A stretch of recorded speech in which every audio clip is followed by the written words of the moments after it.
The next item on the rubric is the cardiovascular system. So the three things we're going to be checking off is checking pulses, edema, and perfusion.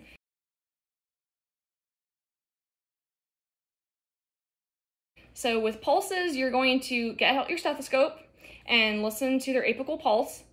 So you're going to put your stethoscope on, and when you go ahead and listen to their heart, you want to make sure you listen in all of the spots. So the apical, the pulmonic, the tricuspid, and the mitral. So you're starting on this side. Make sure you know your landmarks: apical, the pulmonic, the tricuspid, and the mitral. And you want to make sure you listen for about a minute.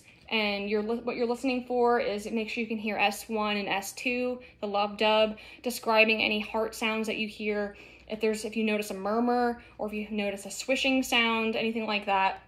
Next, what you're going to do is check pulses. The ones that we're going to be checking is radial and pedal. We're not going to go ahead and check you on the brachial or the femoral or the popliteal or anything like that, just because if you can sense a pulse in their radius, that means that perfusion is reaching all the way there. So if you can feel it here, then you know that they have perfusion here. Same thing with the feet. If you can tell that they have perfusion in their pedal pulses, then you know that they have perfusion everything upwards, so you don't have to check popliteal or femoral. So what I'm going to do is, and again, very important to check both sides. I don't want to just check one side and not the other, because you're going to compare, is one side stronger than the other? Is this one bounding? Is this one thready? Or does this one not have a pulse at all? So you're going to feel this side, and this side you're going to feel at the same time. So when you check pulses, make sure you do it bilaterally, and they should be equal and about the same, which they are. And then you're going to do the same thing with the pedal pulses. Go ahead and lift your foot up. You would check bilaterally. He only has one shoe off, so I'm just going to feel the one. You're going to feel for that pulse in the feet, and then you can find it. If you raise that toe up, if you feel along that tendon, you can feel the pedal pulses right there. Know that he's getting perfusion. Something else, if you aren't able to really find the pedal pulse, sometimes you can feel it back here and just check. But also just know that if their skin is warm, their skin is pink, it doesn't look cyanotic, and it's not cold, then you know that they're getting perfusion, right? So that would be something for the third category, checking for perfusion. So you're looking at their whole body, you're assessing temperature, making sure like one arm isn't freezing cold, another one's hot. So he's equal temperature all throughout, warm, he's pink, I don't see any cyanosis anywhere. And then you're also gonna look at cap refill. So again, bilaterally, not just one side. You're gonna pinch. And this is another reason why it's important not to wear nail polish, that you're able to assess. When I'm pinching the fingers here, I'm squeezing all the blood out of the capillaries, and it should blanch white, and noting how long it takes for the pink color to come back. So it's less than 2 seconds. So he has good perfusion. So you would check both hands. You could also check the toes, the nails on the toes as well. The other one I didn't do was edema. So you're assessing usually just the arms and the legs for edema. Sometimes someone can have generalized edema throughout their whole body, but usually you're going to see it in the legs. So go ahead and lift your leg up and just kind of rest it on the edge of the chair. So what I'm looking for is to see if I see anything swollen. So he doesn't have any swelling in his legs, and you can feel no swelling here. You can test by pressing against the bony prominence, so against this bone here, and pushing in. If it leaves an indentation, that'd be pitting edema. I'm not seeing any edema on either of his legs. Again, you want to make sure you check bilaterally. And that is it for the cardiovascular. Next on the rubric is the respiratory system. So the three things that's going to be checked off is lung sounds, their effort, and miscellaneous.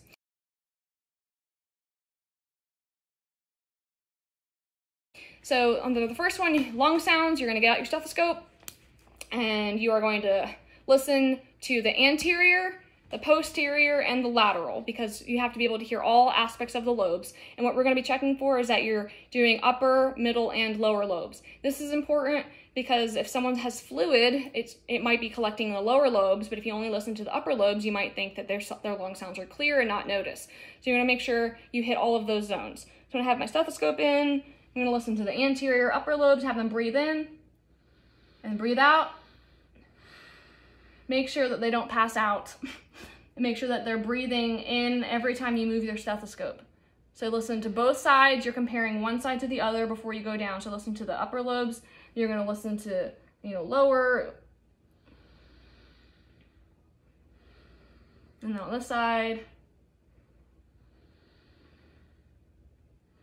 And make sure you're not going too far down, because then you're going to be in the stomach, and that's going to be listening to bowel sounds, not respiratory sounds. You can kind of use the ribs as a landmark. Then you're going to do lateral. So again, listening to the lobe over here. Same thing, you're going to have them breathe in and out. Lateral over here, have them breathe in and out. And for posterior, do you mind turning sideways? So posterior, you don't want to go on top of the scapula, which is the shoulder bones here, because you're not going to hear anything. So go, if the shoulder bone is right here, can you just maybe sit backwards? So can you put your arm behind your back to kind of make your bone stick out like this? So if this is his scapula right here, so I'm not going to put the stethoscope there, I'm going to put it next to it. Okay. So you're going to look, upper lobe's going to breathe in and out. Okay, and then same thing on here, here, and then lower. And then as you're listening, you're going to be checking for what the lungs sound like. Are they clear? Do you hear any wheezing? Do you hear any stridor? Do you hear any crackles? That sort of thing. Your lungs are all clear, so that's great. You go ahead and turn back around. Next thing you're going to be assessing is effort. So respiratory effort. Are they regular, irregular? Are they labored or unlabored? So regular breathing is like they have a predictable inhale and exhale that's pretty constant, and it has like a pattern to it. Irregular breathing would be kind of like they're breathing slow, all of a sudden they start breathing faster, just like it's an even, steady rhythm, which he does. Labored or unlabored, he is unlabored, he's not short of breath, he's not gasping for air or anything like that. And then symmetry, so asymmetrical or symmetrical. This you should not see. You should not see any asymmetrical breathing on a regular person, because if you did, they might have a collapsed lung. So if this lung was collapsed, you might see this lung raising, and this one just stays the same. So only half of their chest would be raising, and that would be a cause for concern. So he's unlabored, he is symmetrical, and it is regular. And lastly, you would be assessing miscellaneous, their oxygen, cough, and asking about shortness of breath.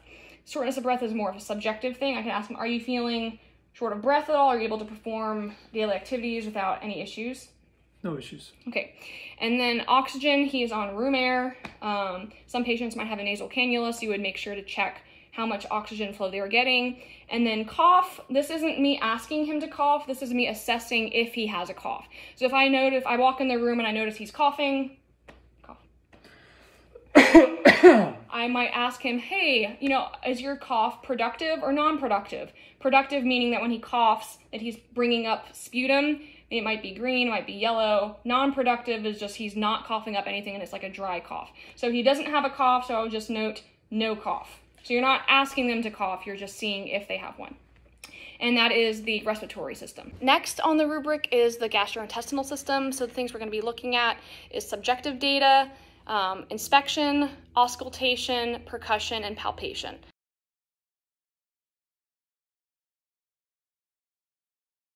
So the first thing I'm going to do is just ask him some subjective questions. I'm going to ask him about his diet, his appetite, last bowel movement, things like that, pain and tenderness. So I'm going to ask the patient, can you tell me how your appetite has been lately?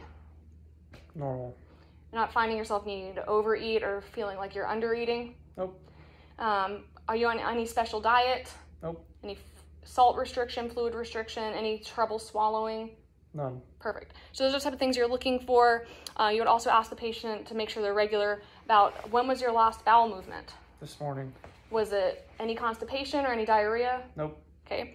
You would ask about if there's any pain or tenderness. Do you notice any pain or tenderness in your abdomen? I have not. And that's also something you would assess as you do the palpation, but you can also ask them beforehand. So that's the subjective information. Number 2 is the inspection. So what you're just going to look at is seeing what the abdomen looks like. So before you even touch them, you're going to look at it.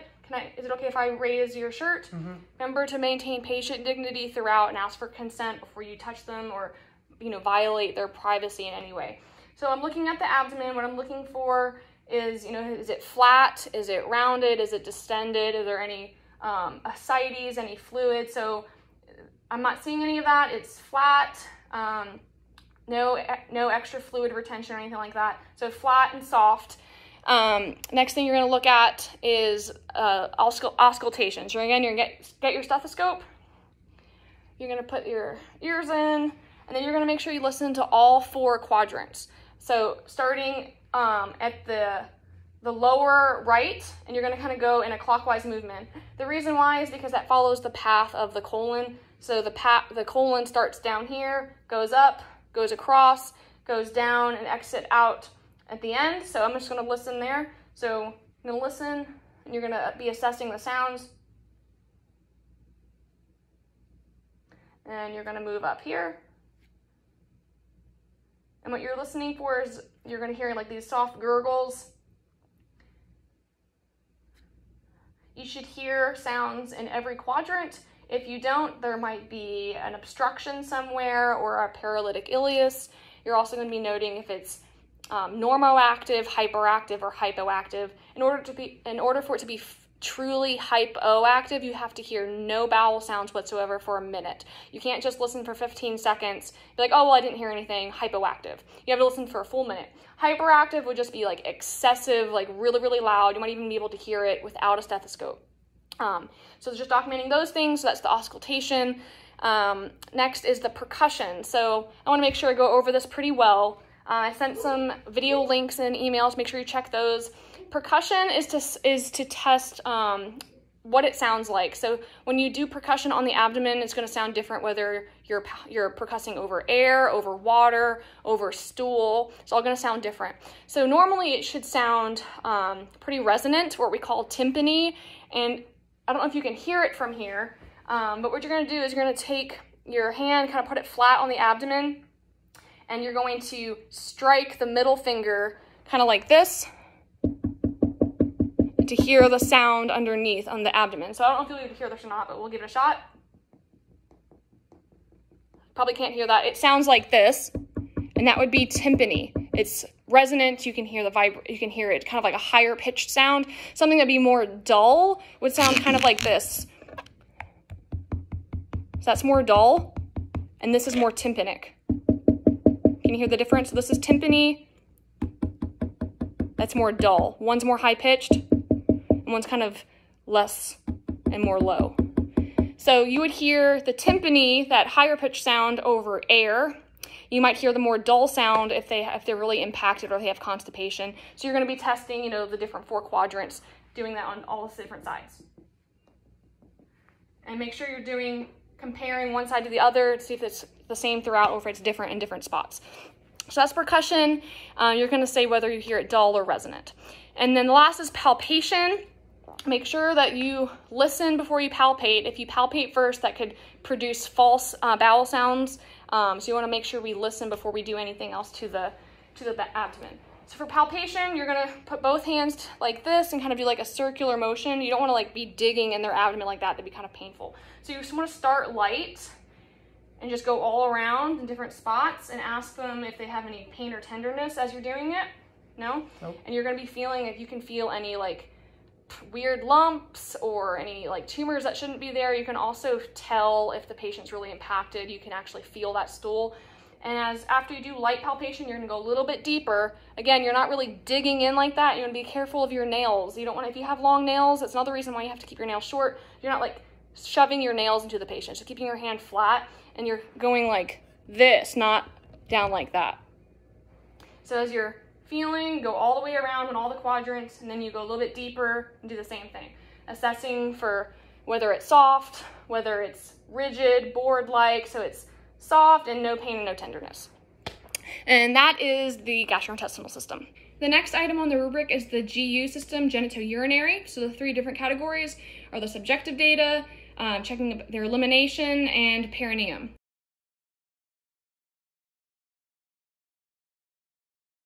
So the first one, subjective information, just kind of like with the gastrointestinal system, there's questions you can ask the patient. If they have a urine sample in the hospital that you can look at, great. If not, you can ask the patient questions and chart per patient, because that's different than you actually visualizing the urine itself. So you can ask them, have you had any pain with urination? No. Any difficulty starting a stream? No. What color would you say your urine has been? Like a dark yellow or only slightly yellow or clear? Pale yellow. Pale yellow. And that's, assessing hydration status. The more darker yellow, the less hydrated they are. Any burning with urination? No. And would you say the urine is clear or is it cloudy? Clear. Okay, so those are the types of things you would ask if you're not able to actually visualize the urine. For the sake of the checkoffs, you will not be able to visualize urine, so you'll have to remember to ask your patient that. Number 2 is elimination. So you would ask them how they use the bathroom. So do they have a Foley? Do they use a bedpan? Do they use a bedside commode? Are they able to get up to go to the bathroom by themselves? So you would ask them, how are you going to the bathroom? I am able to go to the bathroom by myself. Perfect. So, if someone says they have a Foley, make sure you look at it. The last one, number 3, the perineum. You will not be checking this on your partner because that would be slightly awkward. So you're going to do this part on the mannequin. So with the mannequin, you're going to pretend like they're a real patient and you're going to ask them permission before you lift their gown. So I'm just going to pretend that he is a mannequin. You would lift their gown, make sure to maintain patient dignity as much as you can. Make sure the door isn't open or the curtain's open so people can walk by and see. And what you're looking for is if there's any wounds, if there's any lesions, checking to make sure if they have a Foley and they didn't mention it, because they could say they're going to the bathroom, they could be confused. You want to make sure you check, especially in today's day and age. You want to make sure that there's a match between their stated gender and their actual biological sex. So someone could be in the hospital and use feminine pronouns or say that they're a female, and then when you go to check, you realize that they have male parts. So that's very important to make sure to check what they actually have, so that you know what to chart, because we care about what they have biologically and we need to know what they have is healthy. All right, so again, you're not going to be checking your partner, you're going to be checking on the mannequin. And then another part of this is you're going to have them roll the mannequin to the side and make sure you check their low back for any bed sores. This is a very frequent place where people will develop bed sores, especially elderly people or people that are bed bound. So part of the perineal check would be to turn the mannequin over and make sure they don't have any wounds. So the mannequin obviously will not have wounds, but just to go through the motions of practicing to check that. And so that is the GU system. The last one on the rubric is the Integumentary System.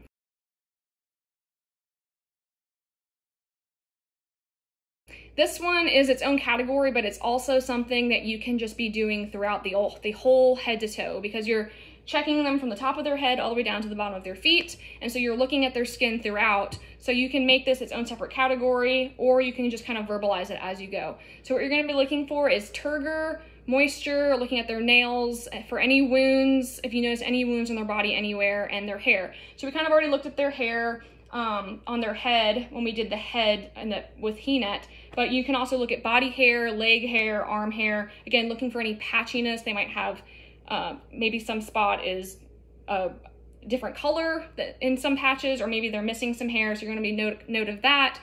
Skin turgor, so you can take their hand and pinch the skin up, and if it goes back down immediately, they're well hydrated. If it stays like that, that's indication that they're not well hydrated. On elderly patients, or if they have really thin skin that's frail, you can check right here on the collarbone as well.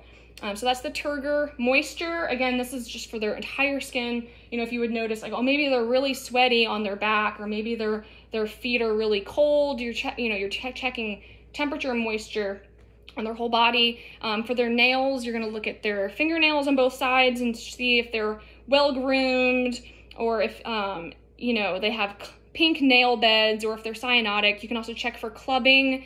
Clubbing is when their fingers start to get kind of round and balloony at the end, and that's, I don't know if you've learned about that yet, but that would be a sign and symptom if someone had COPD or chronic obstructive pulmonary disease. He does not have any clubbing, and you would check the nails on the feet as well. You're looking for if their nails are broken, if there's any fungus growing, which is more often found on the feet. Checking for wounds. I didn't see any wounds on his body when I checked.